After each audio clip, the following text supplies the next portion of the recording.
नमस्कार साथियों भूमि अधिग्रहण के बारे में जिन लोगों का कन्फ्यूज़न है, कई लोगों को कन्फ्यूज़न होते हैं कि सर सर्किल रेट कैसे डिसाइड किया जाएगा। कई लोग कहते हैं कि हमें कम मिल रहा है, बहुत मुआवजा कम मिल रहा है, कई लोग कहते हैं हमें दोगुना नहीं मिल रहा है।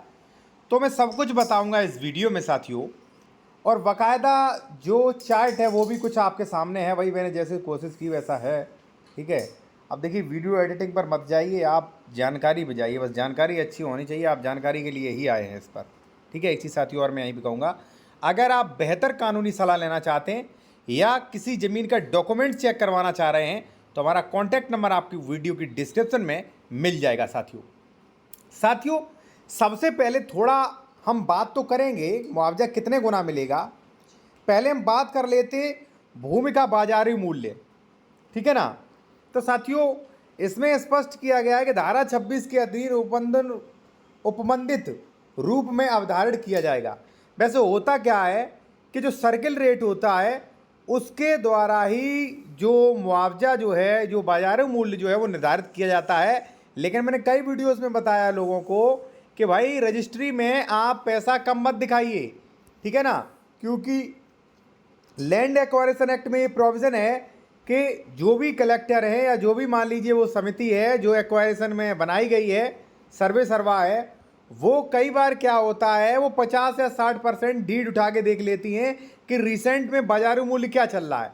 अगर वो सर्किल रेट से अधिक चल रहा है, ठीक है, जैसे मान लीजिए सर्किल रेट है 60 रुपये और वहाँ पे उदाहरण के तौर पे 100 रुपये में करा रहे हैं लोग, ठीक है, तो वो अधिक देंगे। लेकिन होता क्या है, लोग बाग जो है स्टाम्प ड्यूटी के चक्कर में कम पैसा दे रहे हैं, ठीक है ना, और कई बार क्या होता 60 रुपये से भी उससे कम दिखा रहे हैं, तो लोगों को नुकसान होता है भाई, ठीक है।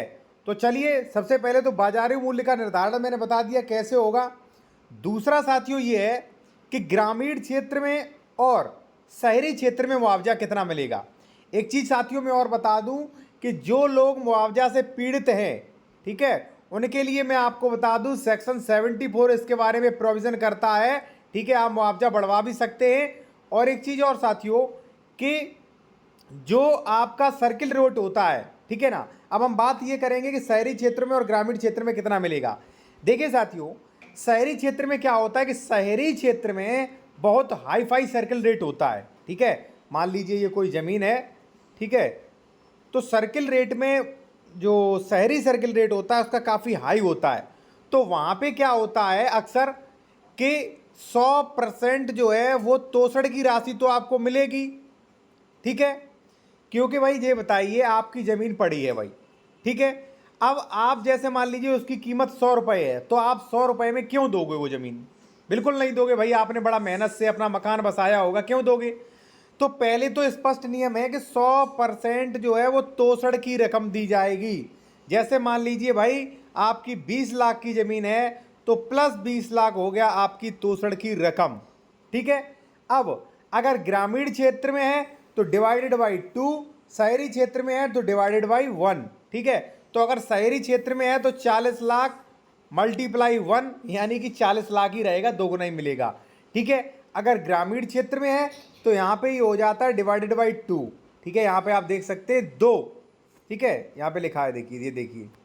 अब आप कहेंगे ये क्या, देखिए यहाँ पे देखिए क्रमांक 1 के सामने वर्णित भूमि के बाजारी मूल्य 100% के समतुल्य जिसे ग्रामीण क्षेत्रों के लिए क्रमांक 2 या शहरी क्षेत्र क्रमांक 3 के सामने विनिर्दिष्ट कारक जमा स्तंभ 2 के अधीन क्रम संख्या 4 के सामने भूमि या भवन से जुड़ी अस्थियों का मूल्य, यहाँ पे देख सकते हैं, यहाँ पे स्पष्ट लिखा है मूल्य से अगुणित किया जाएगा, ठीक है ना। थोड़ा कट गया है, मैं आपको बता दूं मूल्य से अगुणित किया जाएगा, ठीक है ना।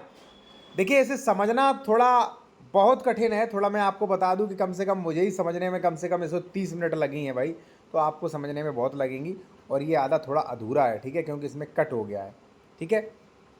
तो मैं आपको बता दूं बेसिकली नॉलेज साथियों यही है कि जो आपका ग्रामीण एरिया है तो वहाँ पे लगभग 4 गुना मिलता है, और जो आपका शहरी एरिया है वहाँ पे देखिए हाई फाई रेट होते हैं तो वहाँ पे 2 गुना मिलता है, ठीक है ना। बाकी मान लीजिए आपको लैंड एक्वायरेशन एक्ट में मान लीजिए कम पैसा मिलता है तो सेक्शन 74 जो है आप अपील भी कर सकते हैं साथियों, ठीक है।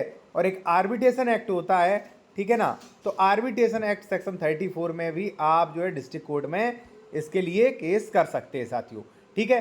बाकी पहले तो मैं यही कहूँगा कि आप एडीएम के यहाँ शिकायत करें, ठीक है।